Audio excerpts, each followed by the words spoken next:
రిజర్వేషన్ల కోసమై తెలంగాణ బంద్ కి పిలుపునివ్వడం అయితే జరిగింది. మనం ప్రస్తుతం ముషీరాబాద్ పరిసరాల్లో అయితే ఉన్నాము. ఇక్కడ సంబంధించిన బీఆర్ఎస్ నేతలు కూడా మరి ధర్నాలో పాల్గొంటున్న పరిస్థితి కనబడతా ఉంది.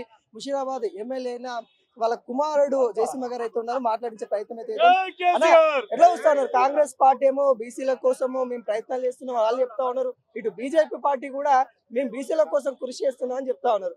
మీరు బీఆర్ఎస్ పరంగా మీరు ఏం చెప్పాల్సుకున్నారు? మేము బీఆర్ఎస్ పార్టీ పరంగా ఎప్పటి నుంచో మరి స్థానిక సంస్థలో రిజర్వేషన్లను పెంచాలని, ఏ విధంగా అయితే బీసీ జనాభా ఉందో బీసీ జనాభాకు తగ్గట్టుగా రిజర్వేషన్లు ఉండాలని, వాళ్ళకు బీసీ అంటే మేమెంత శాతం ఉన్నామో మాకంతే హక్కు దక్కాలనే మరి నినాదంతో బీఆర్ఎస్ పార్టీ ఎప్పుడు కూడా బీసీలకు అండగానే ఉండే. బీఆర్ఎస్ ప్రభుత్వంలో బీసీలకు అన్ని రకాలుగా కూడా మేలు చేసింది.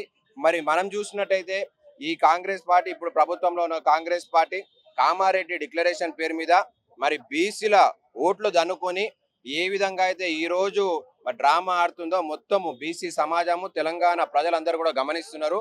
ఇప్పటికీ కూడా మేము చెప్పేది ఒకటే, మేమందరం ఐక్యమవుతాము. మీరు ఏ విధంగా అయితే మీరు స్థానిక సంస్థలో 42% ఇస్తామని చెప్పినరో, మరి మీరు మీ పద్ధతి చూసినట్టయితే మొదటి నుంచి ఒక్కో పద్ధతి ఒకసారి ఆర్డినెన్స్ ఇస్తారు, ఒకసారి అసెంబ్లీ పెట్టి అది తీర్మానం చేస్తారు, గవర్నర్ దగ్గర పంపుతారు, గవర్నర్ దగ్గర పెండింగ్ ఉన్నప్పుడే మళ్ళీ ఆర్డినెన్స్ చేస్తారు. మరి ఏ విధంగా చేసేసి మీలోని మీకు ఎంత నైతికత ఉంది, మీలో ఎంత నిజాయితీ ఉంది అనేది మీరు తెలంగాణ ప్రజానికానికి చెప్పాలా. బీసీలు ఓట్లను దండుకొని కేవలం వాళ్ళను పిచ్చోళ్ళని చేస్తామంటే ఖాళీగా ఇక్కడ బీసీలు చూస్తూ ఉండరు. ఇప్పటికీ కూడా చెప్పేది ఏంటంటే మొత్తం తెలంగాణలో ఉన్న సమాజం అందరూ కూడా ఒక్కటైతుండ్రు. అందరికీ కూడా బీసీలకు న్యాయం జరగాలని ఈ రోజు అన్ని పార్టీలు ఒక వేదిక మీదకి వచ్చి ఈ రోజు ఈ బంద్కు పిలుపునిచ్చినందుకు మేము సంతోషాన్ని వ్యక్తం చేస్తూనే మరి రానున్న రోజుల్లో కేంద్ర ప్రభుత్వం కూడా కలిగించుకొని మరి ఏ విధంగా అయితే దీనికి చట్టబద్ధత కల్పించి షెడ్యూల్ 9లో చేర్చినట్టయితేనే మరి ఎట్టి పరిస్థితుల్లో ఈ రిజర్వేషన్లు నిలుస్తాయనే వాళ్ళ విషయాన్ని మేము మొదటి నుంచి చాలా బలంగా చెప్తూనే వస్తున్నాం. కాబట్టి ఈ రోజు మరి ఈ బంద్కి మద్దతు తెలిపిన ప్రతి ఒక్క వ్యక్తికి, ప్రతి ఒక్క వర్గానికి అందరికీ కూడా మేము పేరున ధన్యవాదాలు తెలియజేస్తూ, ఎట్టి పరిస్థితుల్లో కూడా బీసీ రిజర్వేషన్లు సాధించే వరకు కూడా ఈ ఉద్యమం అనేది కొనసాగుతూనే ఉంటుంది.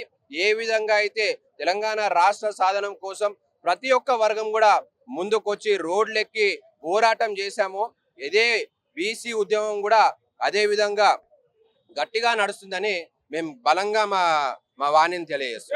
బీఆర్ఎస్ పార్టీ గతంలో బీసీల రిజర్వేషన్ కోత చేసిందే బీఆర్ఎస్ పార్టీ. ఈడబ్ల్యూ కింద ఒక 10% తగ్గించింది. అలాంటి బీఆర్ఎస్ ఈ రోజు బీసీల గురించి మాట్లాడుతూ ఉంటే సిగ్గుచేటుగా ఉంది అన్నట్టుగా విమర్శలు చేస్తా ఉన్నారు. వీటిని ఎలా చూస్తా ఉన్నారు? చాలా తప్పది. కాంగ్రెస్ కేవలం బట్టగాల్చి మా మీద వేసే ప్రయత్నం చేస్తున్నారు, మా మీద బురద జల్లే ప్రయత్నం చేస్తున్నారు. గౌరవ తెలంగాణ రాష్ట్ర మొదటి ముఖ్యమంత్రి అయిన కేసీఆర్ గారు మన అసెంబ్లీలోనే తీర్మానం చేసి కేంద్రానికి పంపించడం జరిగింది బీసీలకు రిజర్వేషన్ చేయాలని. కానీ ఏ విధంగా అయితే అందరికీ తెలిసిన విషయమే, 50% సీలింగ్ అనేది అది ఉండడంతో అంత లోపల రిజర్వేషన్లు మేము ఇవ్వడం జరుగుతుంది. కానీ ఈ కాంగ్రెస్ పార్టీ కామారెడ్డి డిక్లరేషన్ పేరు మీద మరి ప్రజలకు అందరికీ తెలుసు ఈ కోట్ల విషయాలు, ఏ విధంగా అయితే ఈ సీలింగ్ విషయం అందరికీ తెలిసినప్పటికీ మొత్తం అన్ని పార్టీలని కేంద్రానికి ఢిల్లీకి తీసుకెళ్తా అన్నారు. అక్కడ ప్రెసిడెంట్ అపాయింట్మెంట్ తీసుకొని పార్లమెంట్లో మేము మూవ్ చేసేసి మేము షెడ్యూల్ 9లో చేర్పిస్తామని చెప్పిన కాంగ్రెస్ పార్టీ ఇవాళ కేవలం ప్రజలను పిచ్చోలు చేసే ప్రయత్నం చేస్తుంది తప్ప అందులో ఎటువంటి నిజాయితీ స్వచ్ఛత ఉందో తెలియదు.